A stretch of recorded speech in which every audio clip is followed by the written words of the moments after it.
डूंगरपुर जिले में 84 विधानसभा उपचुनाव के तहत नामांकन के अंतिम दिन बीएपी प्रत्याशी अनिल कटारा ने रैली के रूप में पहुंचकर सीमलवाड़ा रिटर्निंग अधिकारी के समक्ष अपना नामांकन दाखिल किया।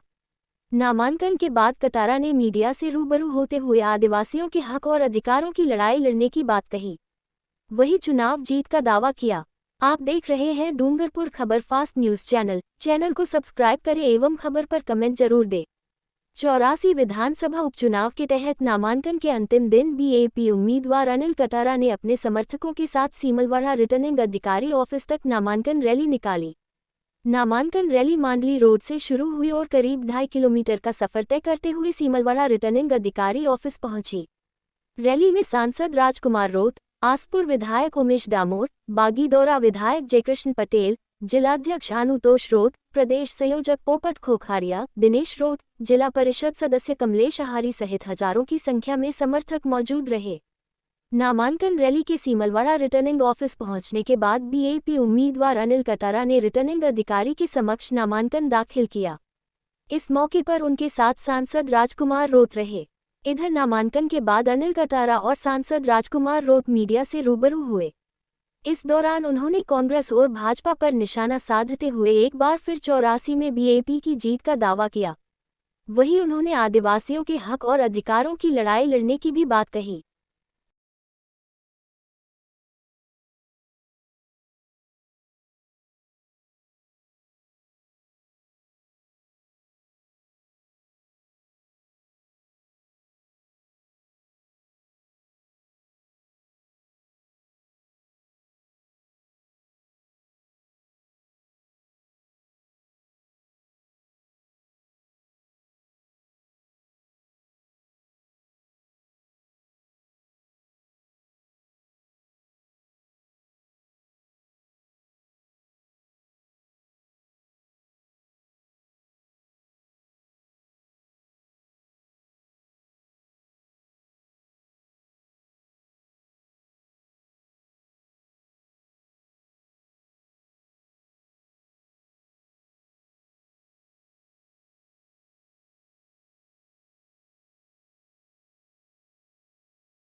अनिल जी किन मुद्दों को लेकर आप चुनाव में उतरे हो?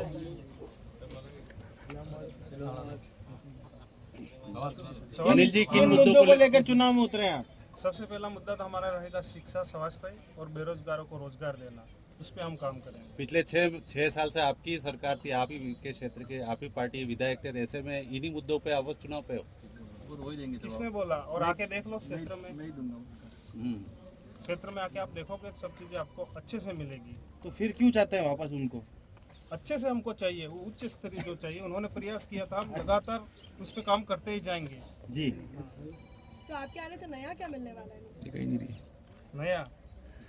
नया शिक्षा तो रहेगा ही रहेगा, स्वास्थ्य, बेरोजगारी को रोजगार देना, और हम जो हमारे मौलिक अधिकार हैं और हमारे आदिवासियों के जो हक अधिकार है उस पर हम काम करेंगे। यहाँ 84 का एक सबसे बड़ा मुद्दा है कि यहाँ के जो लोग हैं, 84 के सबसे ज़्यादा लोग हैं जो कि प्रवास कर जाते हैं, मतलब अहमदाबाद की ओर। तो उसके लिए क्या कुछ करेगी भारत आदिवासी पार्टी, और आप जीत जाते तो क्या कुछ करोगी? पहली ऐसी पार्टी है भारत आदिवासी पार्टी जो हमारे लोग यहाँ से पलायन करके गुजरात जाके काम करते हैं, उनके लिए कुछ कर रही है। वहाँ जाके हम बार बार मिल रहे हैं उनसे। वहाँ हमारे जो प्रवासी भाई है, वहाँ उनके लिए हमने ऑफिस भी खोली है कि उनको कोई समस्या है तो वहाँ पर आकर के वो संपर्क करें।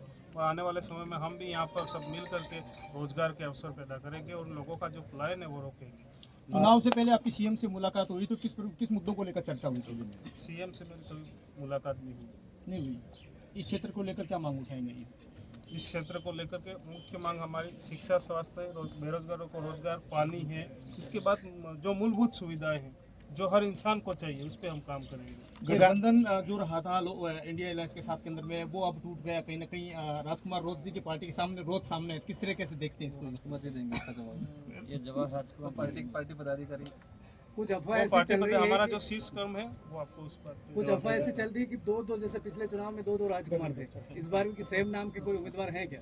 आदिवासी भारत आदिवासी पार्टी के कार्यकर्ता इतने मजबूत है, अगर आ भी जाए तो उसका कोई असर नहीं पड़ेगा उस पर। खुद बीएपी पार्टी के लोगों ने चुनाव में यहाँ पर नामांकन दाखिल किया है, खुद बीएपी में ही फूट है। नहीं ऐसा नहीं है।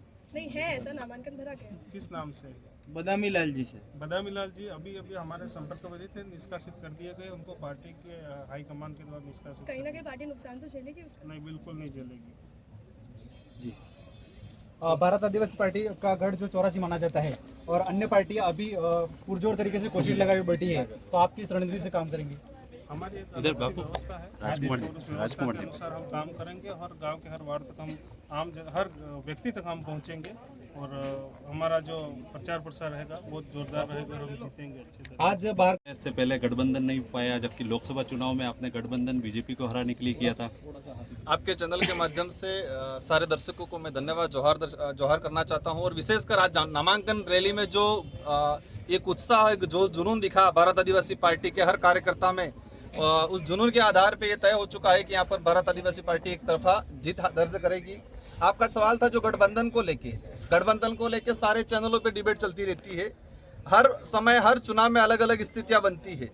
आज राजस्थान के अंदर जैसे आरएलपी ने उस समय गठबंधन किया था, आरएलपी ने हमने भी एक अप्रत्यक्ष रूप से गठबंधन हुआ था। कांग्रेस का कैंडिडेट भी उतरा था और उस समय जो कांग्रेस की स्थिति इस तरह से बनी थी तो उस समय उन्होंने समर्थन दिया था बाहर से हमको। आज भारत आदिवासी पार्टी सलूम्बर सीट पे और हमारी 84 सीट पे स्वतंत्र होकर लड़ रही है। सभी पार्टियां स्वतंत्र होकर लड़ रही है। ये गठबंधन इस देश के लोकतांत्रिक व्यवस्था का एक हिस्सा है, हमें समझना पड़ेगा। राजस्थान का अगर इतिहास उठा के देख लें, आरएलपी अभी स्वतंत्र चुनाव लड़ रही है। अभी लोकसभा कांग्रेस से गठबंधन किया था, वही 2019 के अंदर उन्होंने बीजेपी से गठबंधन किया था। तो ये गठबंधन लोकतंत्र का एक हिस्सा है। लेकिन आज की स्थिति में जो हमें लग रहा है, आज कांग्रेस को भी लगता है, बीजेपी को भी लग रहा है कि कांग्रेस जीत जाए चले, बीजेपी जीत जाए, लेकिन बीएपी नहीं आनी चाहिए। उस उद्देश्य से ये दोनों सीटों पे कांग्रेस भी काम कर रही है और बीजेपी भी काम कर रही है। लेकिन हम दावे के साथ कहते हैं कि दोनों सीटों पे दमखम के साथ भारत आदिवासी पार्टी जीतेगी। सर ये कांग्रेस से जो प्रत्याशी महेश रोहत वो आपकी पंचायत के पास के ही रहने वाले हैं, तो देखो कांग्रेस की हर चाल उल्टी पड़ी है। कांग्रेस को लगता था कि राजकुमार को हमने ये किया, राजकुमार के घाव से कैंडिडेट उठाए, कोई दिक्कत नहीं, हमारे भाई है वो। लेकिन विचारधारा एक मजबूत है हमारी, उस भाई के घर से भी वोट भारत आदिवासी पार्टी में पड़ेंगे। वो स्थानीय सरपंच है हमारे सासुरपुर से, हम मान सम्मान करते हैं, लेकिन उस पंचायत का बूथ भी भारत आदिवासी पार्टी प्लस करेगी और कांग्रेस यहाँ पर 15 से 20 हजार वोटों पे निपटेगी और वही बीजेपी 40 हजार वोटों पे निपटेगी। सर, लोकसभा चुनाव में कांग्रेस और बीजेपी की विचारधारा एक थी, अब 3 महीनों में ही विचारधारा चेंज हुई। देखो वही चीज हम अगर पूरे देश लेवल पे अगर जाते हैं तो हम नायडू जी और मोदी जी को भी कह सकते हैं। गठबंधन विचारधारा अलग चीज है, हम हमारी विचारधारा को लेके चल रहे हैं। आज देश पे जो माहौल बना हुआ है, एनडीए की सरकार है, वहां पर 3 से 4 क्षेत्रीय दलों ने, जिन क्षेत्रीय दलों के लिए मोदी जी ने जोरदार तरीके से बोला था, आज उनके साथ में उनके सहारे सरकार बना के बैठे। वो उनकी आइडियोलॉजी के आधार पे समर्थन दिया है। लोकसभा में जो हमारी जो आइडियोलॉजी थी, कांग्रेस की जो आइडियोलॉजी थी, कांग्रेस को लगता था कि हमें बीजेपी को मात देना है और इसलिए कांग्रेस ने हमारे को समर्थन दिया और हमने इसका स्वागत किया और तरीके से चुनाव हुआ। और आज जो स्थिति बनी हुई है, राज्य की स्थिति बनी हुई है, कांग्रेस के राज्य के लीडरों को लगता है कि बीजेपी आए चले लेकिन बीएपी नहीं पनपनी चाहिए।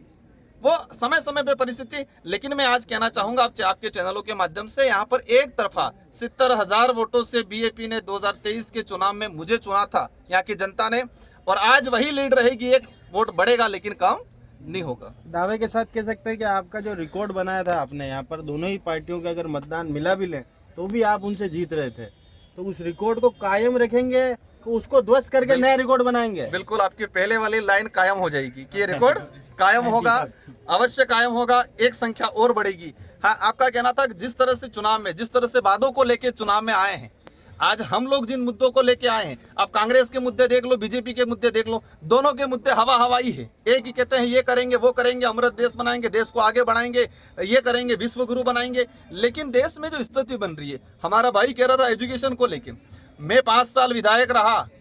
आज जिस तरह से कांग्रेस बीजेपी के नेता कहते हैं राजकुमार उसका विरोधी, मेरे 5 साल के कार्यकाल में मैंने एक सिंगल कर्मचारी, भले वो किसी भी वर्ग का हो, किसी को मैंने परेशान नहीं किया, किसी भी जाति का, किसी भी वर्ग का हो।